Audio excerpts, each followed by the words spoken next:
Romans chapter 8. Buksan po natin ang Biblia sa Roma chapter 8. Romans chapter 8 verses 1 and 2. Roma chapter 8 verse 1 at 2.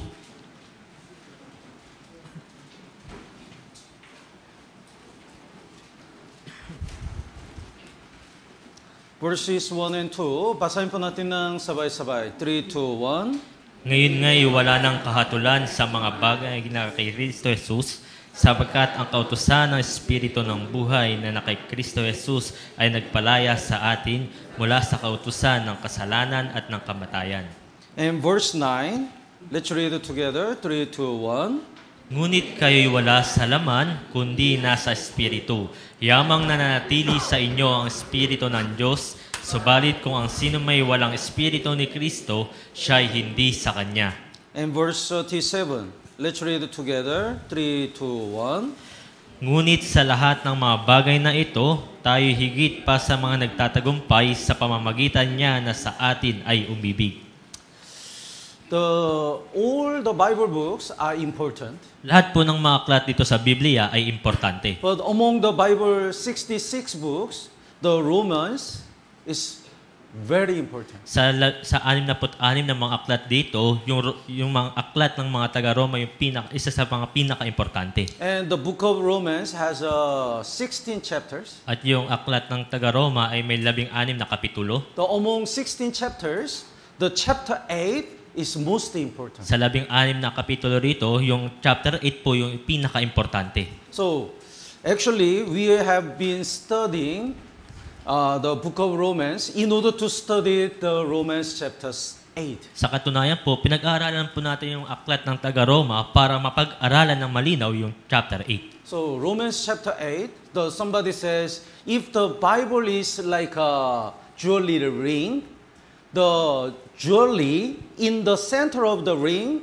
is Romans chapter 8. May nagsasabi po na kung yung aklat ng taga-Roma ay isang alahas, yung singsing, yung Roma chapter 8 po yung magsisilbing diamante nito sa gitna. So Romans chapter 1 is talking about all Gentiles are sinners. Sa Roma chapter 1 po sinasabi rito na lahat ng mga hintil ay makasalanan. Chapter 2, even Jewish people are sinners. Sa chapter 2 naman po kahit yung mga Hudyo po ay makasalanan. Chapter 3, all people are sinners. Sa chapter 3 lahat ng mga tao ay makasalanan. That's why only by faith we can get salvation. Kaya nga sa pamamagitan lamang ng pananampalataya tayo ay maliligtas. Only when we believe that Jesus redeemed all our sins by His precious blood, we get salvation. Sa pamamagitan lamang po ng pananampalataya na tayo tinubo sa pamamagitan ng dugo ni Jesus, tayo maliligtas. And chapter 4 is talking about examples. Sa chapter 4 naman po yung nagbibigay ng mga halimbawa. So Abraham, David also got salvation by faith. Si Abraham, si David ay naligtas rin sa pamamagitan ng pananampalataya. Not by keeping the law or circumcision, not by their own work. Hindi sa pamamagitan ng pagsunod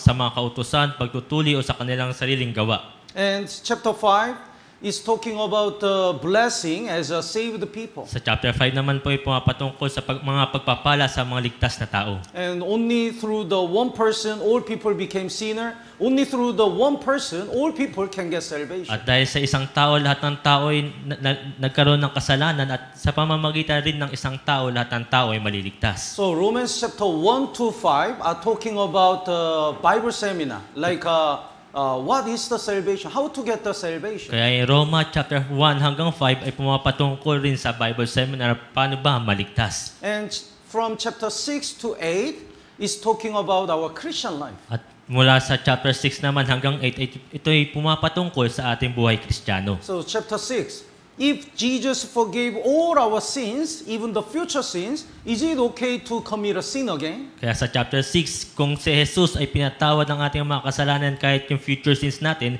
okay pa ba na gumawa ng kasalanan? Chapter 6 says no, because we are not the servant of the sin anymore. Sinasabi sa chapter 6, hindi na tayo mga alipin pa ng kasalanan. Now we are servant of God.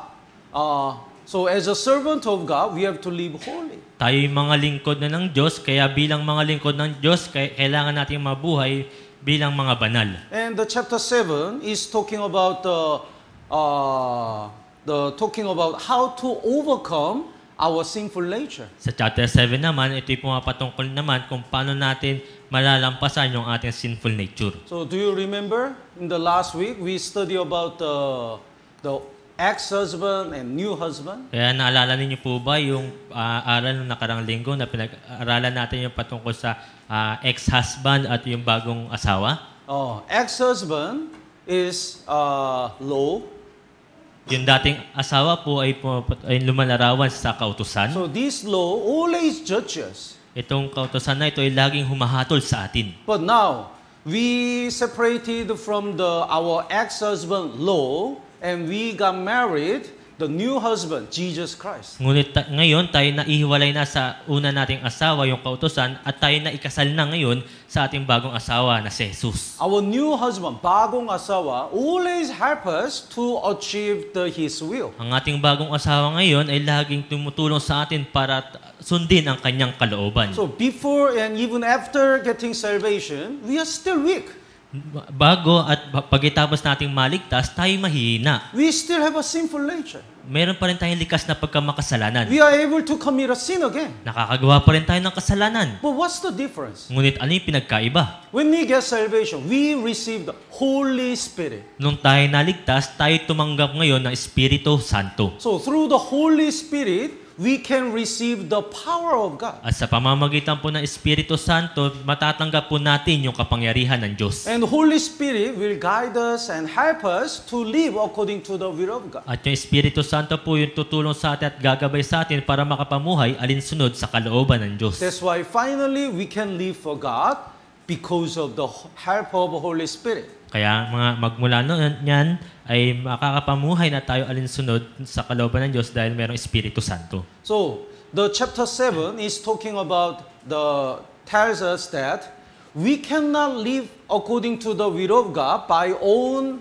our own strength. Kaya ngayong Kapitulo 7 ay nagsasabi sa atin na hindi tayo makakapamuhay alinsunod sa kalooban ng Diyos sa pamamagitan ng ating sariling kalakasan. That's why we need the help of the Holy Spirit. Kaya nga kailangan natin ng tulong ng Espiritu Santo. That is the Romans chapter 8. Ito po yung Roma chapter 8. So where is the help of the Holy Spirit? Nasaan yung tulong ng Espiritu Santo? From where does God provide all the spiritual strength to us? Saan magbibigay yung Diyos ng lahat ng spiritual na pangangailangan natin? In the church. Nasa loob ng iglesia. That is verse 1 and 2. Ito po yung nasa verse 1 at 2. The way to receive the help of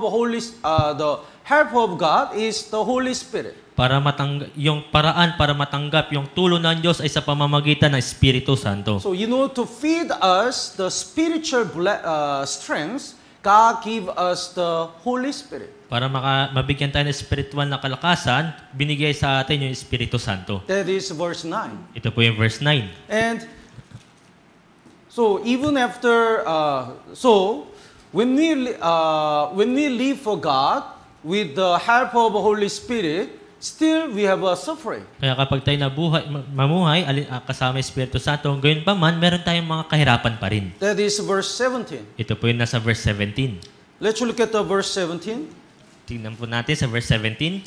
Basahin po natin ng sabay-sabay. 3, 2, 1. At kung mga anak ay mga tagapagmana rin, mga tagapagmana ng Diyos at mga kasamang tagapagmana ni Kristo, kung tunay ngang nagtitiis tayong kasama niya upang tayo luwalhatiin namang kasama niya. Yes. Even though we get the help of Holy Spirit and we live according to the will of God, we still have a suffering. Kahit may tulong ng Espiritu Santo at nabubuhay tayo alinsunod sa kalooban ng Diyos, meron pa rin mga kahirapan. But even these sufferings, we can overcome with the love of God. Ngunit sa likod ng mga kahirapan na ito, malalampasan pa rin natin ito sa pamamagitan ng pag-ibig. That's why the verse 37, yet in all these things, we are more than conquerors through Him who loved us. Kaya nga sinabi sa verse 37, ngunit sa lahat ng mga bagay na ito, tayo higit pa sa mga nagtatagumpay sa pamamagitan niya na sa atin ay umibig. So, it means God feeds everything which we need in our Christian life. Kaya nga ibig sabihin po nito, yung Diyos ay nagbibigay ng lahat ng ating mga pangangailangan sa ating buhay And Kristiyano. through the help of the Holy Spirit, we can overcome everything. Sa pamamagitan po ng Espiritu Santo,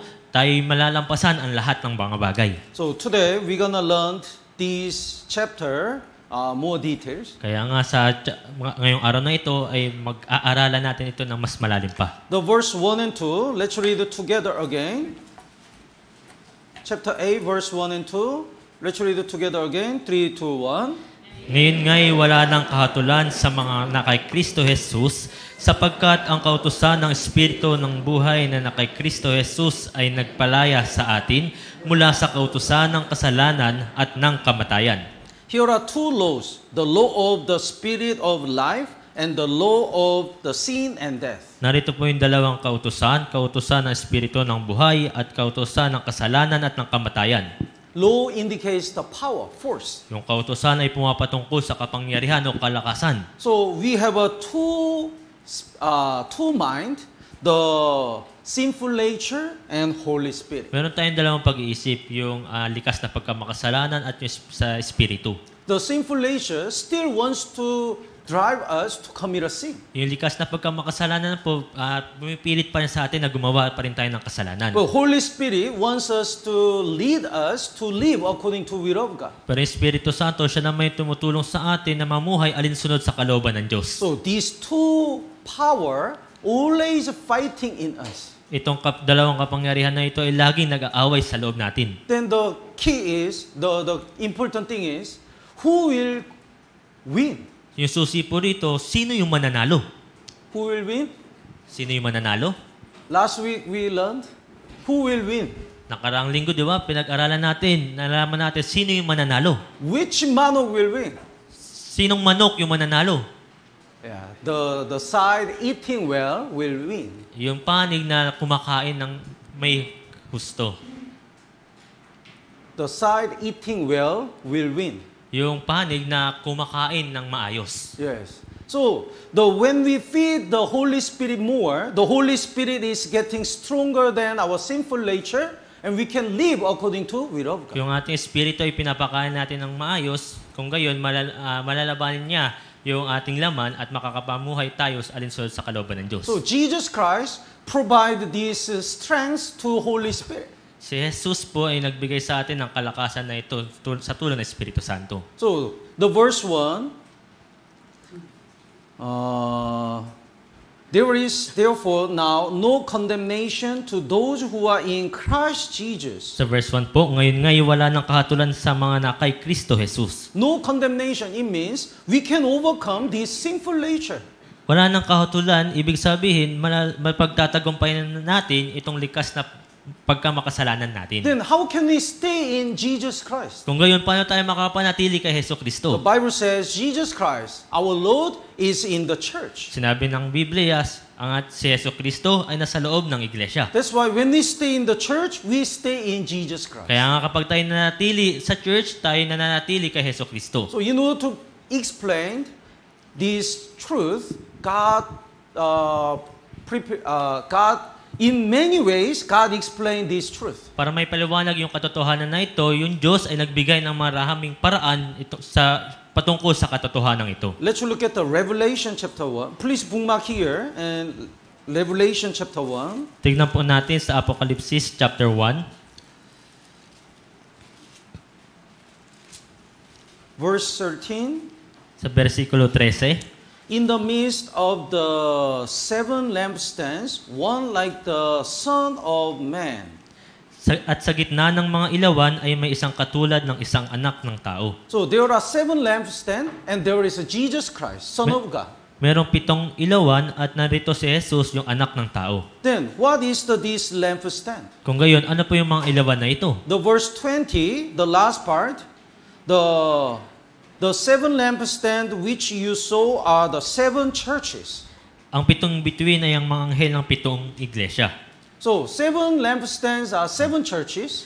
Kaya yung 7 ilawan ay yung 7 iglesia. In this church, Jesus Christ stays. Sa loob ng church na ito, si Jesus po ay nananatili. So, in John chapter 15, there is the vine tree and the branch. Kaya sa John chapter 15, meron doon yung puno ng ubas at yung kanyang mga sanga. In vine tree, there is Jesus Christ. Sa yung puno ng ubas, ito po ay pumapatungkol kay Jesus. And that is the church. At ito po yung church. And each one of us is the branch. At bawat isa po sa atin ay yung sanga. Have you seen the vine tree? Nakakita na po ba kayo ng puno ng ubas? Vine tree, that branch is very thin. Yung mga sanga nito ay napakanipis. So if it doesn't bear the fruits, it's really useless. Kung hindi ito'y mamumunga, ito'y walang silbi. So it means if it doesn't abide in the tree and doesn't bear the fruits, it's useless. Ibig sabihin, kung hindi ito mananatili sa puno at hindi ito namumunga, ito'y walang silbi. Each one of us is very weak like a thin branch. Bawat isa po sa atin ay mahina gaya po nito na napakanipis na sanga. But as long as we abide in the church, we stay in Jesus Christ, as long as we stay in the church and Jesus Christ, God provide all the spiritual nutrition. Hanggang sa nanatili tayo sa church at kay Jesus, yung Diyos po ang magbibigay ng lahat ng ating mga pangangailangan. If we depart from God and the church, we have no fruits. Kung tayo aalis sa Diyos at sa church, hindi tayo magbubunga. Let's look at Colossians chapter 1. Tingnan po natin sa Colosas chapter 1.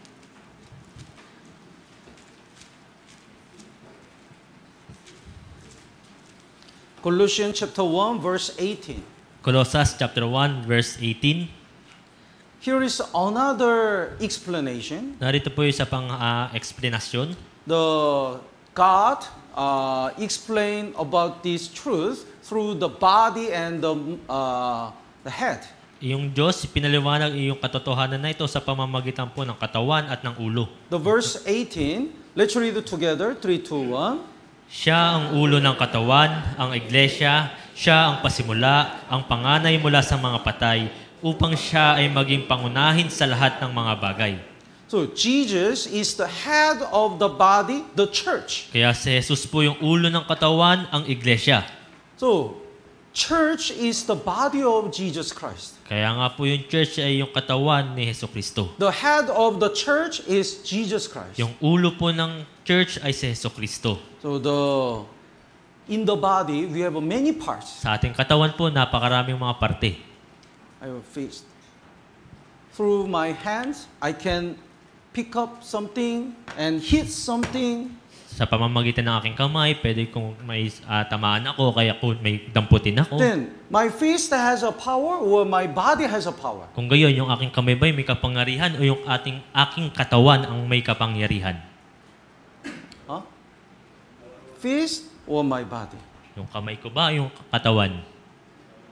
If my fist has a power by itself, even though it was cut, it should have the power. Kung yung kamay ko ay may kapangyarihan, kahit maputol ito, meron pa rin siyang kalakasan. But my hands itself doesn't have any power. Pero yung kamay ko mismo ay wala talaga siyang kapangyarihan. Only when it abides in my body, it has a power. Tanging nakadugtong lang ito sa aking katawan, siya lang ay magkakaroon ng kapangyarihan. So each one of us is weak. Kaya nga bawat isa sa atin ay mahina. We don't have a power. Wala tayong kalakasan. We cannot overcome our sinful nature by our own strength. Hindi natin mapagtatagumpayan ang ating likas na pagkamakasalanan sa pamamagitan ng ating kalakasan. We cannot fight against the Satan. Hindi natin malalabanan yung diablo. We cannot save any lost souls. Hindi natin maliligtas yung mga ligaw na kaluluwa. But when we abide in this body, the church, we are strong. Ngunit kapag tayo mananatili sa katawang ito sa church, magkakaroon tayo ng kapangyarihan. So in Colossians chapter 1 and 2, there are many problems, but why they cannot overcome is because they are not abiding in the head. Sa Colosas chapter 1 at 2 ay napakaraming mga problema kung bakit hindi nila ito na pagtatagumpayan dahil hindi sila nananatili sa katawan. Colossians chapter 2 verse 19. Sa Colosas chapter 2 verse 19, basahin po natin ng sabay-sabay. 3, 2, 1. at hindi kumakapit sa ulo na sa kanya'y ang buong katawan na tinutustusan at pinagsasanib sa pamamagitan ng mga kasukasuan at mga litid ay lumalago ng paglagong mula sa Diyos. They are not holding the fast to the head. Hindi sila nakakapit doon sa ulo hanggang sa kanyang buong katawan. So how can we abide in the head? Kung gayon, paano tayo makakapanatili sa ulo? all the parts stick to the head like this, Kung lahat ng mga parte ng ating katawan ay nakadikit sa ating ulo, here is the head, narito po yung isang ulo, and here is the hand, nandiyan yung kamay, the foot. yung mga paa.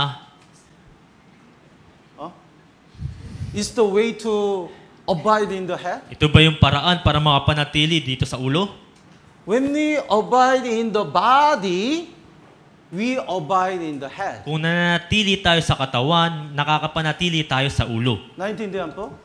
That's why God prepared the many joint Kaya nga, and knee. yung Diyos ay naghanda ng napakaraming mga litid at mga binti. So we don't need to abide in the head directly. Kaya nga hindi na natin kailangang manatili dun sa ulo mismo. When we abide in each part, in the joint and knee, we abide in the head. Kung tayo makakapanatili sa pamamagitan ng mga litid at mga kasukasuan, tayo nakakapanatili dun sa ulo. So it means when you abide in your group, youth group, fathers group, and your cell group, and when you have the fellowship with the leaders and a pastor, you abide in Jesus Christ. Kaya nga kapag kayo manatili sa inyong mga grupo, sa youth group, fathers group, o sa anumang group, at manatili kayo kasama nila at nakikipag-fellowship, kayo nakakapanatili dito sa loob ng sa ulo. So through the cell group and through each group, God provide all the spiritual strength. Sa mga cell group po at sa inyong kanya-kanyang mga group, yung Diyos po ay nagbibigay ng inyong mga spiritual na kalakasan. But when we depart from this church and this group, we cannot get any strength. Ngunit kung kayo hihiwalay dito sa church o sa inyong mga grupo, hindi kayo magkakaroon ng kalakasan. Let's look at the Psalm number 133. Tingnan po natin sa mga awit 133.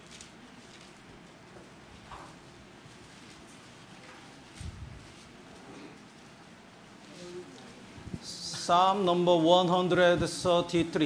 Here is it shows us how God provide His strength to all the people. Dito po pinapakita kung paano binibigay ng Diyos yung kanyang kalakasan sa lahat ng mga tao. The verse 2.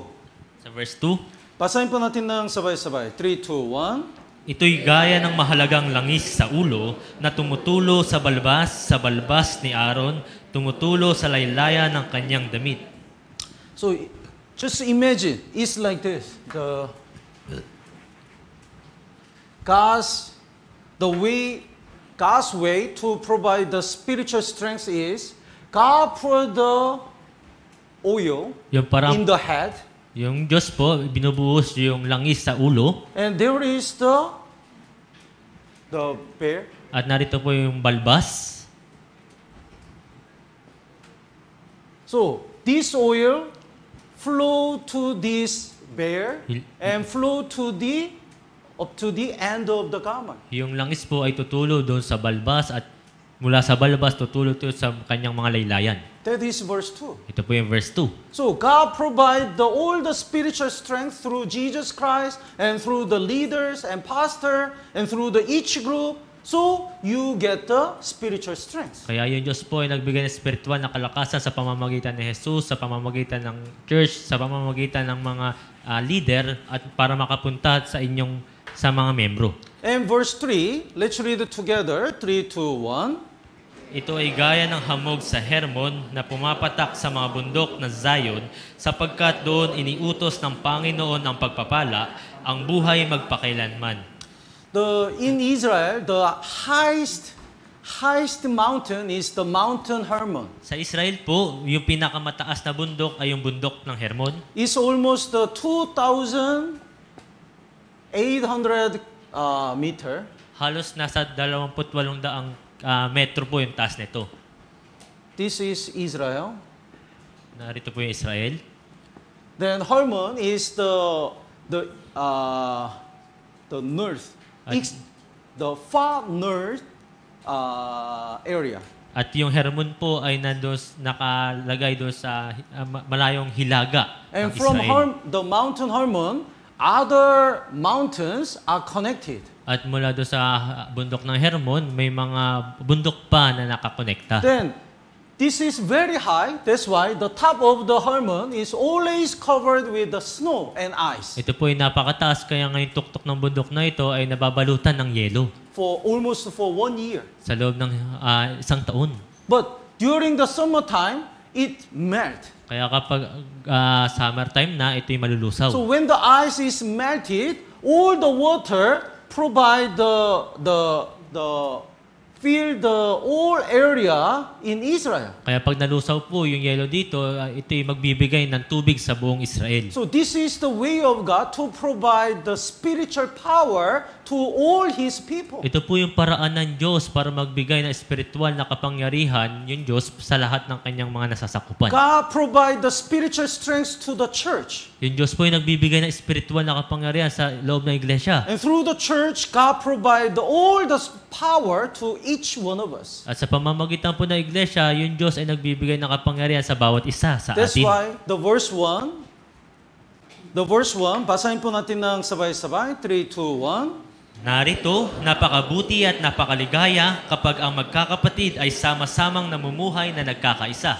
Yes, if we don't dwell in the church, we cannot get any strength. Kaya kung hindi po tayo mananatili dito sa church, hindi tayo magkakaroon ng anumang kapangyarihan. It's not beautiful. Hindi po ito maganda. So, look at my hands. Tingnan niyo yung aking kamay.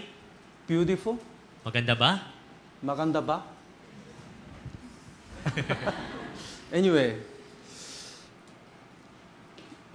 but even though it doesn't look beautiful, when my finger is cut and put it here, Kapag yung daliri ko ay naputo at nilagay ko rito, looks so gross, mukhang nakakatakot.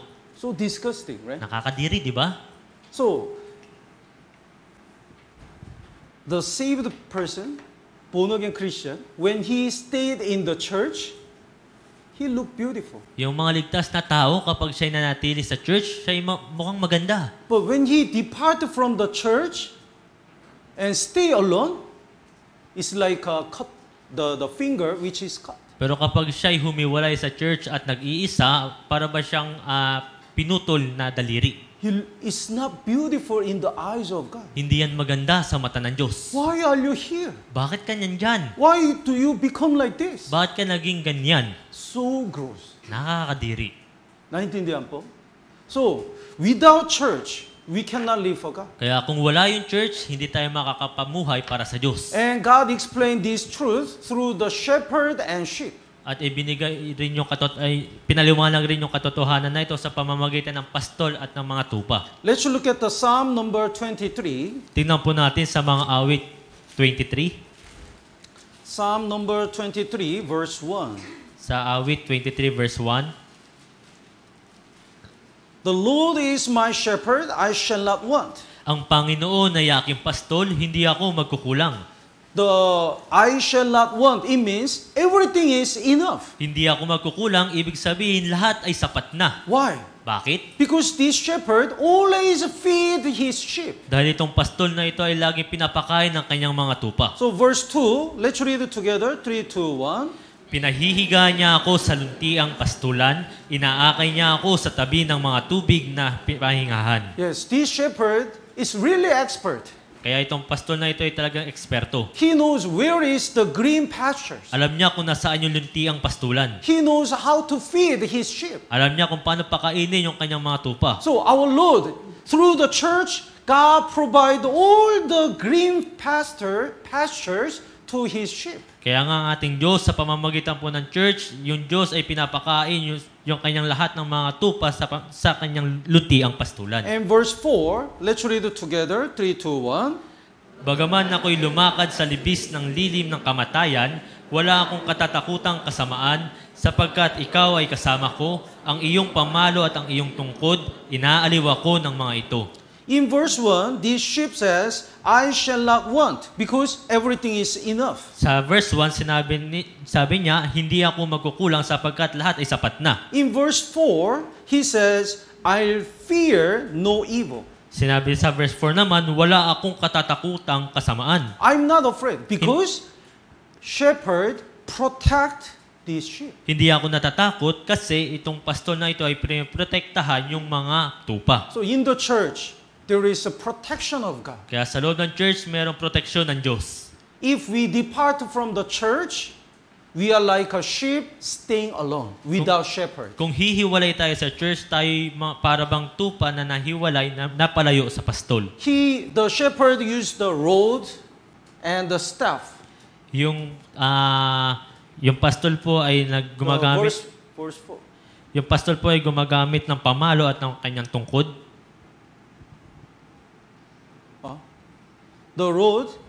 The shepherd used the rod to fight against the animals. Yung pastol po ay gumagamit ng pamalo para laban sa mga ibang mga hayop. So it means God always fight for us. Kaya nga ibig sabihin po nito, yung Diyos ay lumalaban parati para sa atin. God always protect us. Yung Diyos lagi pinoprotektahan tayo. And there is a staff. At narito po yung tungkod. So there is a hook like this. Merong hook. So if gaya the niyan. sheep goes to the wrong way, through the hook, don't go there. Kaya kapag yung tupa ay napalayo, yung sa pamamagitan ng tungkod na ito ay binabalik siya. So when we stay in the church, God always guide us when we go to the wrong way. Kaya kapag sa pamamagitan mo ng church, tayo tinutulungan kapag tayo napapahiwalay na sa daan. Sometimes we decide to go to any city to earn the money. Minsan, nagdedesisyon tayo na pumunta sa mga lungsod para kumita ng pera. There is no true church. Wala namang tunay na church. There is no protection of God. Walang proteksyon ng Diyos. But we decide to go because of money. Pero nagdesisyon tayo na pumunta pa rin dahil sa pera. Is it right? Tama ba yan? It's not right before God. Hindi yan tama sa harapan ng Diyos. Even though we earn the low money, we have to stay in the true church. Kahit na nabubuhay tayo sa pamamagitan ng kaunting pera, kailangan pa rin nating manatili sa tunay na iglesia. If we goes to the wrong way, God will hook our neck. Kung tayo And come here. Kung tayo mapunta sa ibang lugar, sa pamamagitan po ng tungkod ng Diyos, tayo ibabaling papunta God make sa us Kanya. return. Yung Diyos, ibabalik niya tayo sa Kanya. So, without church, we cannot live for God. Kaya nga, kung wala yung church, hindi tayo mabubuhay para sa Diyos. So, we have to know, we cannot live for God by our own strength, but by the power of Holy Spirit, which is provided in the church. Hindi tayo makapamuhay para sa Diyos sa pamamagitan ng ating sariling kalakasan, ngunit sa pamamagitan ng tulong ng Espiritu Santo, magagawa natin ito. Let's go back to Romans chapter 8. Balik po tayo sa Roma chapter 8. Verse 3 and 4. Sa versikulo 3 at 4. So, when God provides all the spiritual strength through the church to us, when we receive this power, we can live according to the will of God. Kapag tayo tumanggap na espiritual na kapangyarihan sa tulong ng church, tayo makakapamuhay para sa Diyos. And we can achieve the righteous requirement of the law. At magagawa po natin matanggap yung makatwirang kinakailangan ng Diyos. Verse 4, we can achieve the righteous requirement of the law. Upang ang makatwirang itinakda ng kautusan ay matupad sa atin. Verse 3 and 4, basahin po, Brother Bill, would you read first? Verse 3, sapagkat ang hindi magawa ng kautusan, yamang ito ay pinahina ng laman, ay ginawa ng Diyos sa pagsusugo sa kanyang sariling anak sa anyo ng makasalanang laman, at tungkol sa kasalanan ay hinatulan niya ang kasalanan sa laman, upang ang makatwirang itinakda ng kautusan ay matupad sa atin na hindi lumalakad ayon sa laman, kundi ayon sa Espiritu. So, if we live according to our flesh, we cannot achieve the righteous requirement of the law. Kung tayo mamumuhay sa pamamagitan ng ating sariling laman, hindi natin magagawa yung makatwirang itinakda ng kautusan. But last part in verse 4, but according to the Spirit, through the help of the Holy Spirit, we achieve this righteous requirement of the law. Ngunit sa pamamagitan ng tulong ng Espiritu Santo, magagawa natin matanggap yung makatwirang itinakda ng kautusan. What's the righteous requirement of the law? Ano itong makatwirang itinatakda ng kautusan? What does the law want? Ano ba'y hinihingi ng kautusan? the Matthew chapter 22. Nasa Mateo po, chapter 22.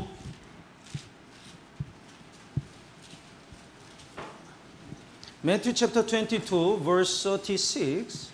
Mateo chapter 22, verse 36. Before I explain, I'll briefly explain this one first. Bago ko ito ipaliwanag, may sasabihin muna ako.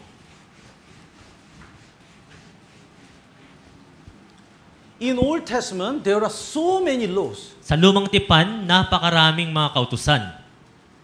But when we compress, it becomes the 10 commandments. Ngunit kung pagsasamahin natin ito, magiging itong 10 kautusan. And 10 commandments, we can divide the 1 to 4 and 5 to 10. At yung 10 utos na ito, mahati natin sa 1 hanggang 4 at 5 at hanggang 10. And 1 to 4 is the law to God. Yung 1 to 4 naman na ito ay ito'y utos para sa Diyos. And the 5 to 10 is the law to people. At yung 5 hanggang 10 naman, ito'y batas para sa mga tao. But actually, it talking about, when we summarize these 4 commandments, in one word, we can say, love your God. Ngunit yung 1 hanggang 4, kung pagsasamahin natin sa isang salita, ibigin mo yung Diyos. And when we summarize these 6 commandments, love another, one another. Gayun din yung natitirang 6, kung isasama rin mo ito sa isang salita, ibigin mo yung kapwa mo. Naintindihan po? So when we summarize these 2 laws, it means love. Kaya kung isasama rin mo yung dalawang batas na ito, ibig sabihin, pag-ibig. So, actually, what the law wants is love. Sa katunayan po, kung ano yung hinihingi po ng kautusan ay yung pag-ibig. But before we got salvation, we couldn't keep the law. It means we cannot love another. Pero bago tayo maligtas, hindi natin masunod yung batas. Ibig sabihin, hindi natin maibig yung bawat isa. Because we don't have love. Sapagkat wala tayong pag-ibig. But when we get salvation, we receive the love of God. Ngunit nung naligtas tayo, tinanggap natin yung pag-ibig ng Diyos. That's why because of this love of God, we can love God and we can love another. Kaya nga sa pamamagitan ng pag-ibig ng Diyos, magagawa nating ibigin yung Diyos at ibigin yung ating mga kapwa. Naintindihan po? So finally, through the help of Holy Spirit, we achieve the righteous requirement of the law. Kaya nga sa kahuli-hulihan, magagawa na nating magawa yung hinihingi ng kautusan sa pamamagitan ng Espiritu Santo. So verse 36, Matthew chapter 22, verse 36, Teacher, which is the great commandments in the law? Sa Mateo chapter 22, verse 36, sinabi, Guro, alin ba ang dakilang utos sa kautusan? Then 37 and 38, would you read? At sinabi sa kanya, ibigin mo ang Panginoon mong Diyos ng buong puso mo at ng buong kaluluwa mo at ng buong pag-iisip mo. Ito ang dakila at unang utos. That's the summary of the first commandment to the first commandment. Ito po yung summary ng unang kautusan. Unang 4 na utos. So love your God. Ibigin mo yung Diyos. And second, the 39. Would you read? At ang pangalawa ay katulad nito. Ibigin mo ang iyong kapwa na gaya ng iyong sarili. That's the summary of the 6 commandments. Ito po yung summary ng natitirang 6 na kautusan. From 5 to 10. Mula sa 5 hanggang 10. So whole summary is love another and love your God. Kaya kung pag-iisay natin, pag-ibigin mo yung Diyos, ibigin mo yung kapwa. Let's look at the Matthew chapter 5. Tignan po natin ulit sa Mateo chapter 5. That's why Jesus says like this. Kaya nga sinabi ni Jesus ito.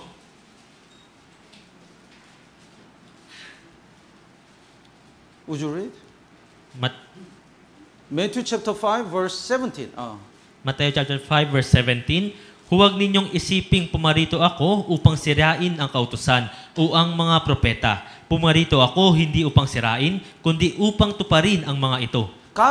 Jesus doesn't want to destroy the law. Si Jesus po hindi nais na sirain yung kautusan. Jesus Christ came to this world to achieve the real purpose of the law. Si Jesus po ay pumarito sa mundong ito para tuparin yung tunay na layunin ng kautusan. Let's look at the Galatians chapter 5. Tignan po natin sa Galatia chapter 5. Galatians chapter 5 verse 40. Galatia chapter 5, verse 14. Basahin po natin ng sabay-sabay. 3, 2, 1. Sapagkat ang buong kautusan ay natutupad sa isang pangungusap. Ibigin mo ang iyong kapwa na gaya ng iyong sarili. So, love your God, love your neighbor. That is the final purpose of the law. Ibigin mo yung Diyos, ibigin mo yung iyong kapwa. Ito yung tunay na layunin ng kautusan. But when we get salvation, when we receive the love of God, we can achieve this requirement. Nang naligtas tayo, nang tinanggap natin yung pag-ibig ng Diyos, magagawa na nating magawa yung hinihingi ng kautusan. Let's look at the 1 John. Tingnan po natin sa unang Juan. 1 John chapter 4, Unang Juan, chapter 4, verse 19. versikulo 19. We didn't love God first. Hindi natin inibig yung Diyos muna. The verse 19, we love Him because He first loved us. Inibig natin siya sapagkat siya yung unang umibig sa atin. Before we love Jesus, He loved us first. Bago natin mahalin si Jesus, minahal niya muna tayo. We always committed sin. Lagi tayo nakakagawa ng kasalanan. We didn't believe in Jesus. Di tayo naniniwala kay Jesus. We didn't do anything for Jesus. Wala tayong ginawa para kay Jesus. But while we are still sinners, Jesus loved us and died on the cross for our sins. Ngunit bago tayo maligtas, tayo minahal ng Diyos at siya'y namatay para sa ating mga kasalanan. When we realize His love, we also start to love God. Nung naunawaan natin yung kanyang pag-ibig, gayon din tayo nagpasimulang mahalin natin siya. And because of this love, we can also love another. At dahil sa pag-ibig na ito, magagawa rin natin ibigin yung ating mga kapwa. So, verse 20, the 1 John chapter 4 verse 20, basahin po natin ng sabay-sabay. 3, 2, 1. Kung sinasabi ng sinuman, iniibig ko ang Diyos at napupuot sa kanyang kapatid, siya ay sinungaling. Sapagkat ang hindi umiibig sa kanyang kapatid na kanyang nakikita, ay hindi maaaring umibig sa Diyos na hindi niya nakikita. Somebody says he got salvation. May nagsasabi siya'y naligtas. But he doesn't love brothers and sisters. Ngunit hindi naman niya minamahal yung mga brothers at sisters. He doesn't have any love. Wala siyang anumang pag-ibig. The Bible says, it's so strange. Kaya sinasabi dito ng Biblia, ito'y nakakamangha. Because if he really gets salvation, he received the love of God. Dahil kung talaga siya'y naligtas, siya'y tumanggap ng pag-ibig ng Diyos. And because of this love, he can love one another. At dahil sa pag-ibig na ito, magagawa niyang mahalin yung bawat isa. But he cannot love another. It means probably he never received the love of God. Ngunit hindi niya magawang ibigin yung iba, ibig sabihin, baka hindi niya talaga tinanggap yung pag-ibig ng Diyos. So the verse 21, those who, the born-again Christian who receive the love of God can love brothers and sisters. Kaya sa verse 21, yung mga born-again Christian, siyang tumanggap ng pag-ibig ng Diyos, ay magagawang mahalin yung mga brothers at sisters. The verse 21, basahin po natin ng sabay-sabay. 3, 2, 1. At ang utos na ito na mula sa Kanya ay nasa atin, na ang umibig sa Diyos ay dapat ding umibig sa kanyang kapatid. Yes. So if we don't have this love, we have to check our salvation first. Kaya kung wala tayong ganitong klaseng pag-ibig, kailangan natin suriin muna yung ating kaligtasan. Pastor, I cannot love anyone. Pastor, hindi ko naman magawang mahalin yung kung sino man. Then please check your Kaya salvation. pakiusap, suriin mo yung kaligtasan mo. Pastor, I don't have any love to save our people. Pastor, wala akong pag-ibig para magligtas ng ibang mga tao. I don't care whether my family go to the hell or not. Wala akong pakialam kung yung pamilya ko ba ay mapupunta sa impyerno o hindi. If you don't have this love, please check your salvation. Kung wala kang ganitong klaseng pag-ibig, pakiusap, suriin mo yung kaligtasan mo. It cannot be. If we receive the love of God, because of this love, even though some brothers and sisters make a mistake to me, we can forgive them. Kung tinanggap natin yung pag-ibig ng Diyos, kung may magawang kasalanan yung mga kapatid laban sa atin, magagawa natin silang patawarin. And because of this love, we can overcome all our difficulties. Dahil sa pag-ibig na ito, magagawa natin pagtagumpayan ang lahat ng mga kahirapan natin. Because of this love, we really want to share the gospel to other people. At dahil sa pag-ibig na ito, nais nating ibahagi yung ebanghelyong ito sa ibang mga tao. But if we don't have this love, it means you are not saved. Ngunit, kung wala kang ganitong klaseng pag-ibig, ibig sabihin, hindi ka talaga ligtas.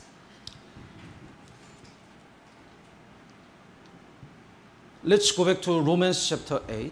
Balik po tayo sa Roma chapter 8.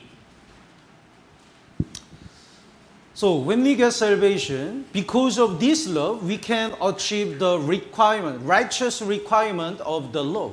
Kaya nga, nung tayo naligtas, nagawa nating magawa yung hinihinging makatwilang itinakda ng kautusan. Then, in order to make it all, in order to make all things possible, God give us the Holy Spirit. Para magawa ng Diyos yung lahat ng bagay na posible, ibinigay sa atin yung Espiritu Santo. So verse 9, this is very important. Chapter 8, Romans chapter 8, verse 9. Basahin po natin ng sabay-sabay. 3, 2, 1. Ngunit kayo'y wala sa laman, kundi nasa Espiritu. Yamang nananatili sa inyo ang Espiritu ng Diyos, subalit kung ang sino may walang Espiritu ni Kristo, siya'y hindi sa Kanya. So, who is the Christian? Sino yung Kristiyano? Christian is the person who has the Holy Spirit, the Spirit of Christ. Yung Kristiyano po, siya yung tao na mayroong Espiritu ni Kristo. So if we don't have the Spirit of Christ, we are not saved person. Kaya nga kung wala tayong Espiritu ni Kristo, hindi tayo mga ligtas na tao. There are many fake products. Napakaraming mga peking produkto. Then there is the tag where there is the mark which prove that is the genuine. May mga tag o marka na nagpapatunay na ito'y original. So when we bring that product to the shop, they check where is the tag. Kaya kung dadalhin natin ito sa isang shop, susuriin nila nasaan yung mga tag. If there is no tag, it's not real. Kung walang tag, hindi ito totoo. It's fake. Peke ito. So, God will check all the people whether they have the Holy Spirit or not. Kaya susuriin ng Diyos yung lahat ng mga tao kung meron ba silang Espiritu Santo o wala.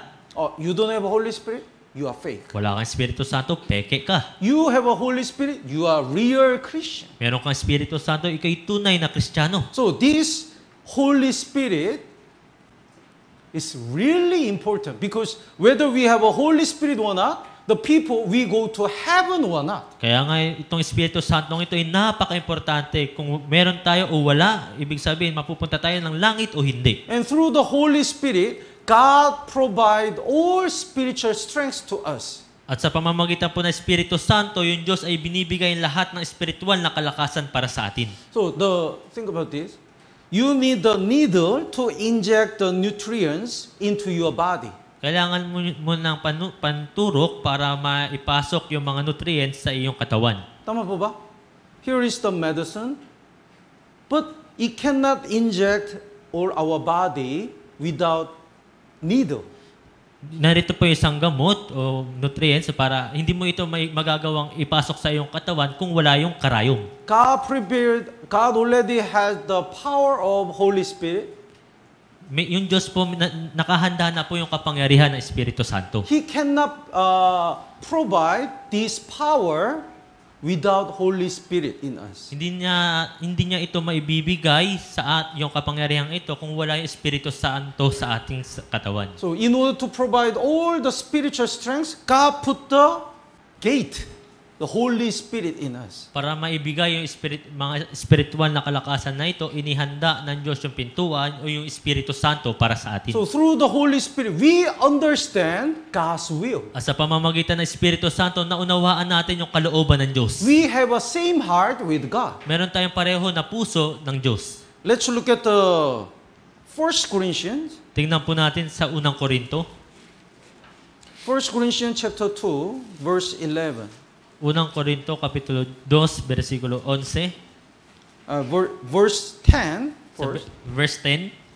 Basahin po natin ng sabay-sabay. 3, 2, 1. Ngunit ang mga ito ay pinahayag sa amin ng Diyos sa pamamagitan ng Espiritu, sapagkat sinasiyasat ng Espiritu ang lahat ng mga bagay, maging ang malalalim na mga bagay ng Diyos. So through the Holy Spirit, we understand God's heart and will. Kaya nga sa pamamagitan ng tunay na Espiritu Santo, maunawaan po natin yung puso ng Diyos at yung kalooban ng Diyos. The verse 11, would you read? Sapagkat sinong tao ang nakakaalam ng isipan ng isang tao, kundi ang Espiritu ng tao na nasa kanya. Kaya't walang makakaalam ng mga isipan ng Diyos maliban sa Espiritu ng Diyos.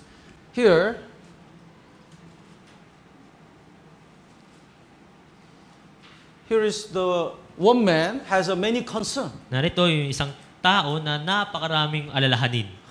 What should I do? He has a many worries. Ang dami niyang alalahanin, hindi niya alam ano yung kanyang gagawin. And here is Aso. Here is Aso. The dog approached him. Yung aso lumapit sa kanya. And he doesn't say, what's your concern? I understand Hindi what you worried. niya sinabi na naunawaan kita kung ano yung inaalala mo. I can help you. Kaya kita tulungan. How sad you are. Anong lungkot meron ka? He doesn't say that. Hindi niya sinasabi yun. While he's worrying, he just asked the food. Nung siya'y nag-aalala, siya'y humingi ng pagkain sa kanya. Because it doesn't have the spirit of man. Sapagkat wala siyang espiritu ng tao. That's why he cannot understand man. Kaya nga hindi niya maunawaan yung tao. Naintindihan po? We don't have a spirit of God. Wala tayong espiritu ng Diyos. That's why, actually, man cannot understand God. Kaya nga yung mga tao hindi niya maunawaan yung Diyos. God worried how to save these people and how to achieve His will. Yung Diyos nag-aalala kung paano ililigtas itong mga taong ito at may isa katuparan yung kanyang kalooban. But when we get salvation, we receive the Spirit of God, Holy Spirit. Ngunit nung tayo naligtas, tinanggap natin yung Espiritu ng Diyos, yung Espiritu Santo. So because of this Holy Spirit, we understand God's heart. At dahil sa Espiritu Santong ito, nalaman natin yung puso ng Diyos. We have a same mind with God. Meron tayong parehong kaisipan ng Diyos. Let's look at the verse 31. The verse 16. Chapter 2, verse 16. Let's read it together. 3, 2, 1. Sapagkat sino ang nakakaalam ng pag-iisip ng Panginoon upang siya'y turuan niya? Subalit nasa ang pag-iisip ni Kristo. Who knows God's mind? Who understands God's heart? Sino nakakaalam ng pag-iisip ng Panginoon? Sino nakakaalam ng puso ng Diyos? Nobody can understand that. Walang sino mang makakaunawa nito. But we have the mind of Christ. Ngunit tayo'y merong pag-iisip ng Panginoon. That's why when we get salvation, we have a new heart. Kaya nga nung tayo naligtas, meron tayong bagong puso. When we look at the unsaved people, we have the compassion to them. Kapag tinitignan natin yung mga hindi ligtas na tao, meron tayong habag para sa kanila. We didn't have it before we got salvation. Wala tayo yun bago tayo maligtas. But as much as God is sad, we are also sad when we look at the unsaved people. Ngunit gaya ng yung Diyos ay nalulungkot para sa kanila, tayo rin ay nalulungkot para sa kanila. When we look at the brothers and sisters who sacrifice for the Lord, we are so joyful. Kapag tinitingnan natin yung mga kapatiran na nagsasakripisyo para sa Diyos, tayo masaya para sa kanila. Because we have a mind of Christ. Sapagkat meron tayong parehong kaisipan ng Diyos. When we read the Bible, when we study the Bible, we understand God's will because we have a same mind with God. Pag pinag-aaralan natin yung Biblia, nauunawaan natin yung kalooban ng Diyos sapagkat meron tayong parehong kaisipan gaya ng Diyos. So, in order to provide the spiritual strength, in order to let us understand God's will, God give us the Holy Spirit. Para magkaroon tayo spiritual na kalakasan at maunawaan yung kalooban ng Diyos, binigay ng Diyos yung Espiritu Santo. Let's go back to Romans chapter 8. Balikan po natin yung Roma chapter 8. So, because of the Holy Spirit, our mind, our thinking is changed since we get salvation. Kaya nga sa tulong ng Espiritu Santo, ang ating pag-iisip ay nabago mula nang tayo naligtas. So, the verse 5 and 6. Sa verse 5 at 6. 5 and 6, basahin po natin ng sabay-sabay. 3, 2, 1. Sapagkat ang mga ayon sa laman ay nagtutuon ng kanilang isipan sa mga bagay ng laman, subalit ang mga ayon sa Espiritu ay sa mga bagay ng Espiritu. Sapagkat ang kaisipan ng laman ay kamatayan, subalit ang kaisipan ng Espiritu ay buhay at kapayapaan. before salvation, we only think the things of the flesh Bago tayo maligtas, lagi lamang nating iniisip yung mga bagay ng laman because we didn't have a Holy Spirit. sapagkat wala tayong Espiritu Santo. But since we got salvation, we can think the things of Spirit. Ngunit nung mula nang magkaroon tayo ng Espiritu Santo, iniisip na natin yung patungkol sa mga Espiritu. And we can live according to the things, the mind,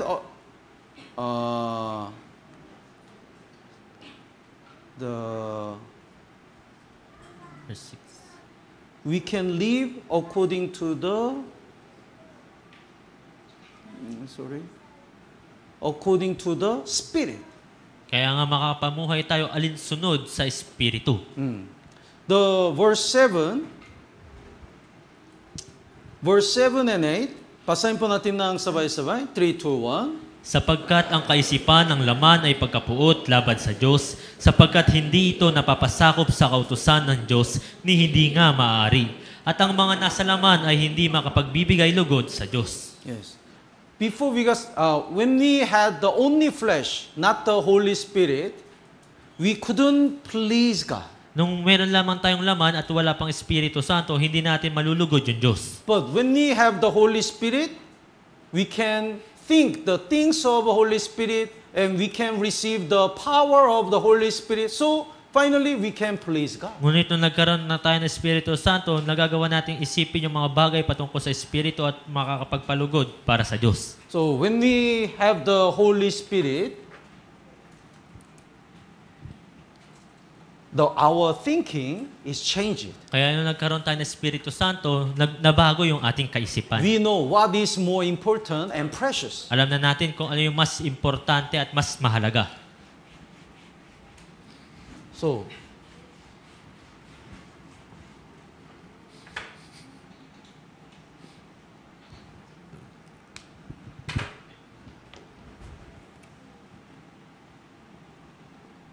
we have a flesh, Meron tayong laman, sinful nature, likas na pagkamakasalanan, and we have a Holy Spirit. at meron din tayong Espiritu Santo.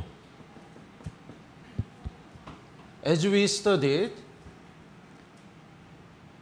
depending on which side we fit more, we can live for our sinful nature or our Holy Spirit. Depende kung ano yung mas pinapakain natin, makakapamuhay tayo alinsunod sa laman o sa Espiritu Santo. So in John chapter 2, there is the wedding ceremony in Canaan. Sa Juan chapter 2, merong wedding ceremony doon sa Kanaan. Let's look at the John chapter 2. Tingnan na lang natin yung Juan kapitulo 2. The John chapter 2 verse 6. Juan kapitulo 2, versikulo 6. John chapter 2, verse 6. I don't know the Tagalog version. Is there any expression containing 20 or 30 gallons apiece? Gallons? Gallons? Gallons? Anim na tapayang bato. The verse 6. Let's read it together. 3, 2, 1. Doon ay mayroong 6 na tapayang bato para sa kaugaliang paglilinis ng mga Hudyo na naglalaman ang bawat isa ng 2 o 3 bangang tubig. There was a wedding ceremony. Dito merong kasalan And in Israel, the most important thing in wedding is wine. Sa Israel, yung isa sa pinaka-importante dito sa kasalan ay yung alak. But they ran out of the wine. Ngunit naubusan na sila ng alak. So the host was so worried. Kaya yung tagapanguna ay nag-aalala. And the verse 6, there were set there 6 water pots of stone. Kaya dito sa verse 6, mayroong 6 na tapayang bato. And the Bible says containing 20 or 30 gallons apiece. Sinasabi, bawat isa ng 2 o 3 bangang tubig. 20 or 30 gallons apiece. Sinasabi lang po dito, bawat isa ng 2 o 3 bangang tubig. 1 gallon is 3.78 liter. Sa isang galon po, meron 3.78 liters. So 30, the 30 gallons is the 111 113 liters. Kaya yung 30 galon ay nasa 130 liters. So there are six water pots. It means when we calculate 680 liters. Kaya kung merong 6 na tapayang bato, ibig sabihin merong 600 litro. So the water pot was so big. Kaya yung tapayang bato ay napakalaki. There are six water pots. Then Jesus command, fill the water up to the brim. At sinabi ng Diyos, punin nyo ito ng tubig hanggang doon sa labi. And the servant obeyed. At sinunod ito ng mga lingkod. And Jesus said, bring the water to the feast. At sinabi ng Jesus, dalhin nyo yung mga tubig na ito doon sa kasalan. Then water is turned to wine. Kaya nga yung tubig na ito ay naging alak. What does it mean? Ano ibig sabihin nun? This water pot indicates our body.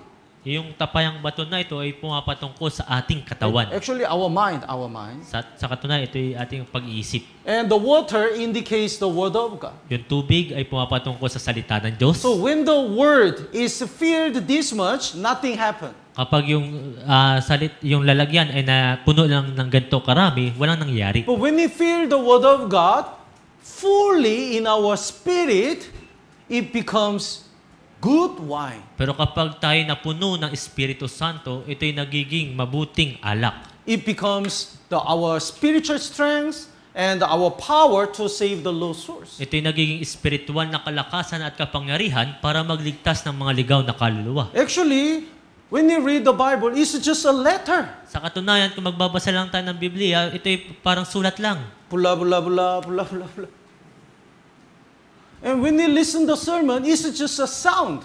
Kung makikinig tayo ng sermon, parang isa lamang itong tunog. So actually, letter and sound itself is nothing. Kaya ngayon, letra at tunog ay walang kabuluhan. But when we feel the word of God in our heart more and more up to the top, suddenly it becomes a big power. Ngunit kung pupunuin natin ang ating puso ng mga salitang ito, ito yung magiging kapangyarihan natin. So what was the work of a servant? Kaya nga, ano yung gawain ng mga lingkod? Their work, the work of the servant is not changing the water to the wine. Yung gawain ng mga lingkod ay hindi baguhin yung tubig para maging alak. Their work is filling the water in the water pot. Yung gawain lamang nila ay punuin yung lalagyanan ng tubig. Then, Jesus' work is changing the water to the wine. At yung gawain ni Jesus ay yung baguhin yung tubig para maging alak. So how can we keep our mind? Kaya nga, paano natin mapapanatili ang ating isipan? How can we preach the gospel boldly? Paano natin mapapangaral yung ebanghelyo ng may katapangan? Our work is, what we have to do is, filling the water in our spirit. Yung kailangan lamang natin gawin ay punuin yung ating ng tubig yung ating espiritu. Then God guaranteed to give us the strength. At sinisigurado ng Diyos na tayo bibigyan niya ng kapangyarihan. So let's look at the Proverbs chapter 23. Tignan po natin sa Kawikaan chapter 23.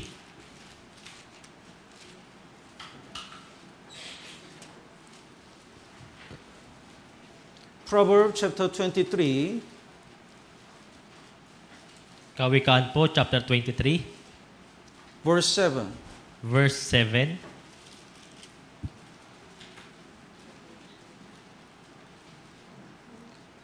Basahin po natin ng sabay-sabay. 3, 2, 1.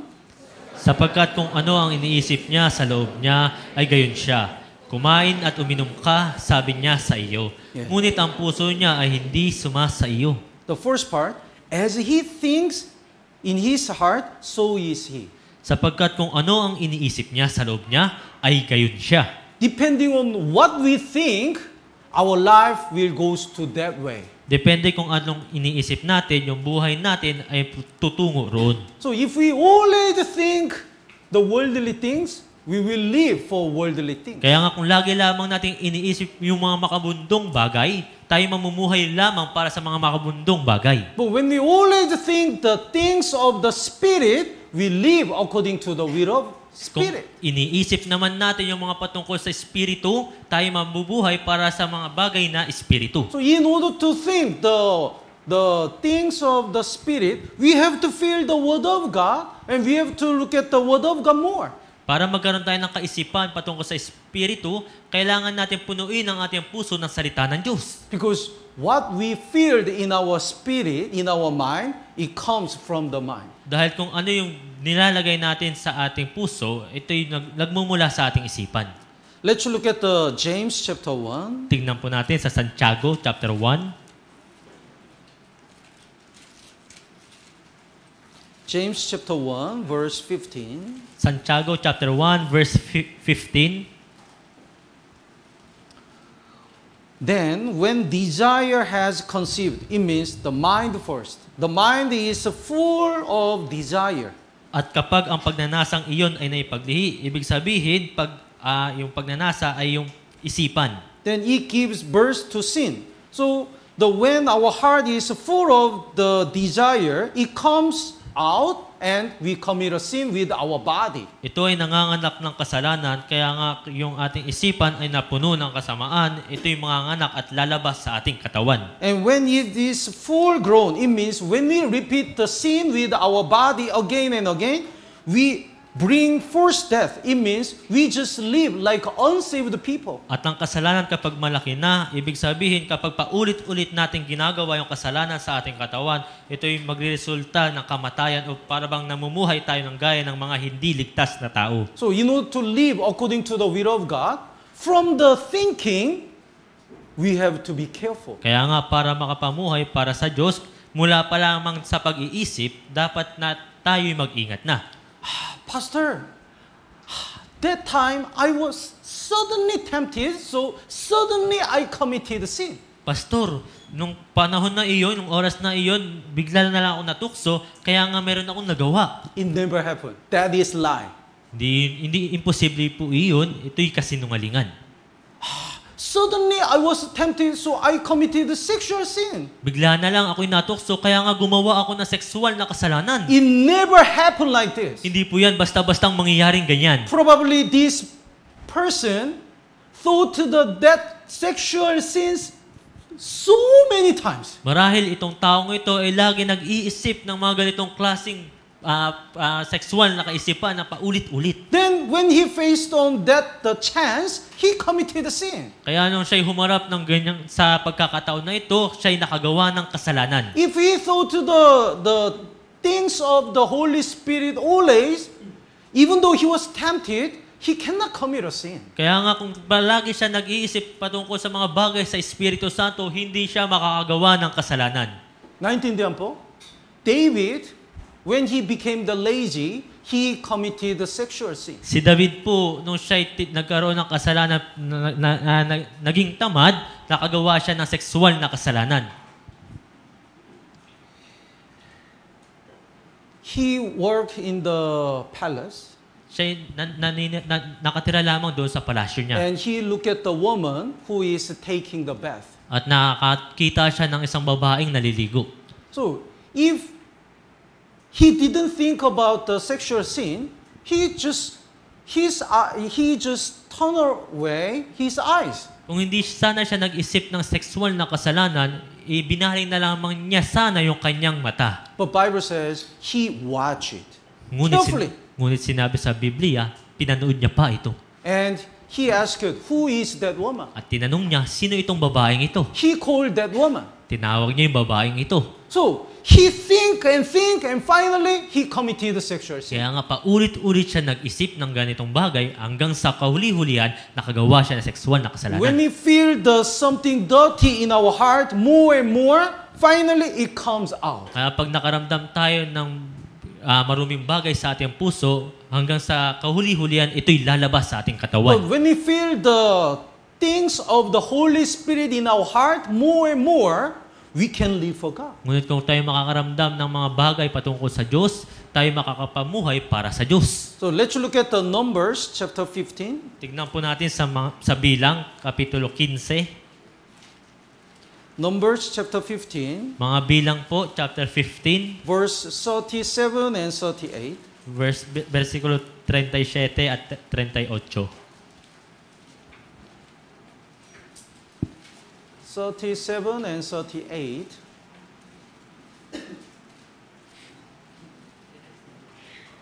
Mga Bilang, chapter 15, verse 37 at 38.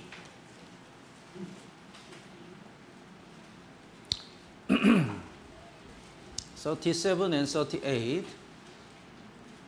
Basahin po natin ng sabay-sabay. 3, 2, 1. At nagsalita ang Panginoon kay Moises na sinasabi, sabihin mo sa mga anak ni Israel na sila'y gumawa ng mga tirintas sa mga laylayan ng kanilang mga damit sa buong panahon ng kanilang mga salinlahi at kanilang patungan ang tirintas ng bawat laylayan ng isang panaling asul. So, God command to make the clothes. There is a clothes and there is a tassel. Inutos ng Diyos sa mga Israelita na gumawa sila ng damit at sa damit na iyon mayroong tirintas. Tassel is the clothes.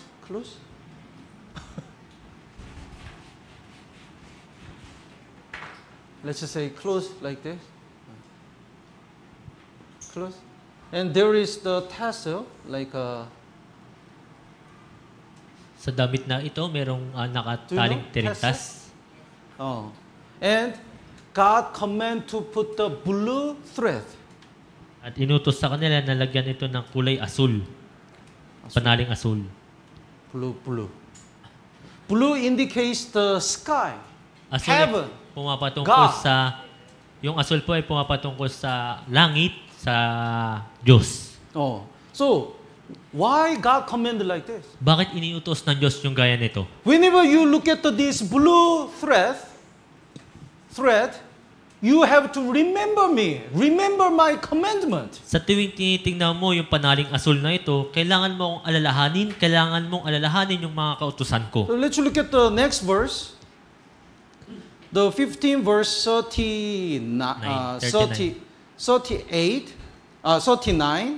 Let's read it together. 3, 2, 1. At sa inyo'y magiging isang tirintas upang inyong pagmasdan at inyong maalala ang lahat ng mga utos ng Panginoon at gawin ang mga iyon, upang huwag kayong sumunod sa inyong sariling puso at sa inyong sariling mga mata, na sanhi ng inyong pakikiapid.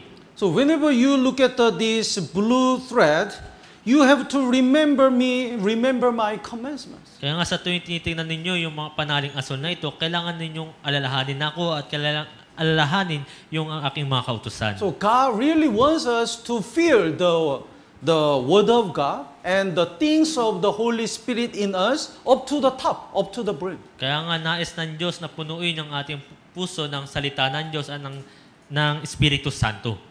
Otherwise, we will follow the Word. Dahil kung hindi, tayo susunod sa mundo.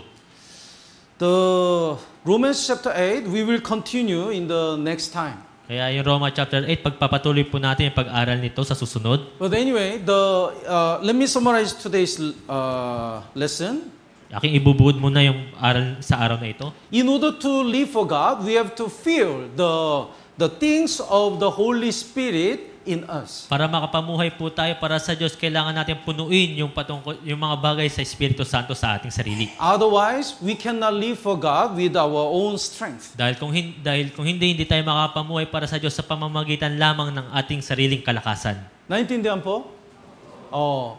The one thing I kindly remind is that we have a summer retreat. Isa pa yung gusto kong ipaalala, meron tayong summer retreat. The purpose of a summer retreat is to save lost souls. Yung layunin ng summer retreat ay magligtas ng mga ligaw na kaluluwa. So in order to save the lost souls, all of us should unite it and sacrifice. Para makapagligtas ng ligaw na kaluluwa, kailangan lahat tayo ay magkaisa at magsakripisyo. Tama po ba?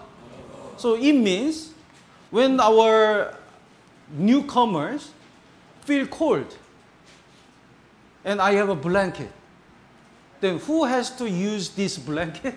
Ibig sabihin, kapag merong newcomer na nilalamig at meron akong jacket, sino dapat gumamit nito? Newcomer. Di ba yung newcomer? Are you cold? But I'm warm. I'm not cold. It's not sacrifice. Di po yun sakripisyo. When we eat, they have to eat first. Kapag tayo kakain, kailangan mauna sila. They have to get the better things. Dapat sila muna yung makakuha ng magandang bagay. So, the reason why we want to serve them is because we really want them to get salvation. Yung rason kung bakit natin kailangan silang paglingkuran dahil nais natin silang maligtas. So, if they have something uncomfortable, we serve them and help them and we assist them because we really want them to get salvation. Kung ano man yung mga pangangailangan nila, kailangan natin ibigay sa kanila, paglingkuran natin sila kasi nais natin silang maligtas. So, I believe that this time, everyone already registered. Dahil ako'y naniniwala na lahat ng naririto ay nagpa-register na. Tama po ba? Why some members don't look at me? If you don't register, please register today. Kung hindi ka pa nakapagpa-register, pakiusap, mag-register ka na po ngayon. Pastor, I don't get the leave. Pastor, wala akong leave. Then, that's good chance to experience God's work. Kung ngayon, ito yung mabuting pagkakataon para maranasan mo yung gawain ng Diyos. Register first. Magpa-register ka muna Then pray more. at manalangin ng higit pa. Naintindihan po? And even in the night, you can join. At kahit gabi, pwede kang makabahagi pa rin. Some members already did like that. May They mga- come in the night and work in the retreat center online or went back to the work in the morning. May mga kapatid na ginawa na ito, pupunta sila sa gabi, nagtatrabaho sa umaga at babalik ng kinabagahan. They did it because they really want to partake in the work of God. Ginagawa nila yun kasi nais talaga nilang makibahagi sa gawain ng Diyos. In Israel, there are many wars. Sa Israel, merong napakaraming mga digmaan. When they have the wars between Israel and Egypt, Egyptian soldiers always they left.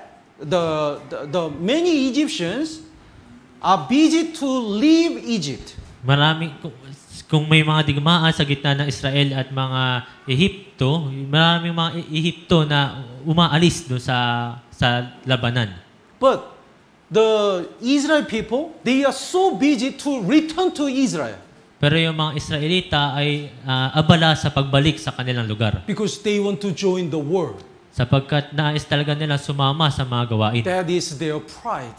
Yun po yung kanilang pinagmamalaki. So usually they ask it, when we had the war, where were you?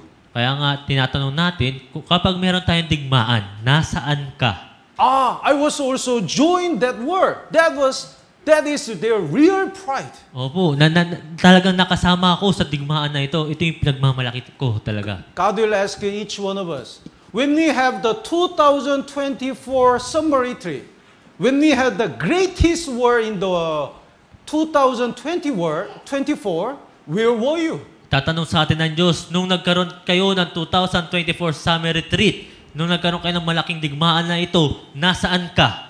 Lord, I was there. Panginoon, naroon ako. I was cooking. Ako'y nagluluto. I was in the marshal. Nandun ako bilang marshal. That will be our great pride. Ito po yung magiging napakalaking pride para sa atin. Tama po ba? So, that is Holy Week. Everyone wants to enjoy the holy holidays. Holy Week po iyon. Bawat mga tao ay gustong mag-enjoy sa holiday na iyon. But that's the thing of the flesh. Pero ito'y bagay para sa laman. We are thinking the things of the Holy Spirit. Nag-iisip tayo sa mga kaisipan ng Espiritu Santo. That's why we use our time and money to join the God's work. Kaya nga ginagamit natin yung ating oras at ang ating mga pera para makibahagi sa gawain ng Diyos. God will ask you, where were you? Tatanungin ka ng Diyos, nasaan ka? Nasaan ka? Tama po ba? So, let's work together for saving lost souls. Kaya tayo magtulungan para magligtas ng mga ligaw na kaluluwa. Let's pray together. Tayo manalangin.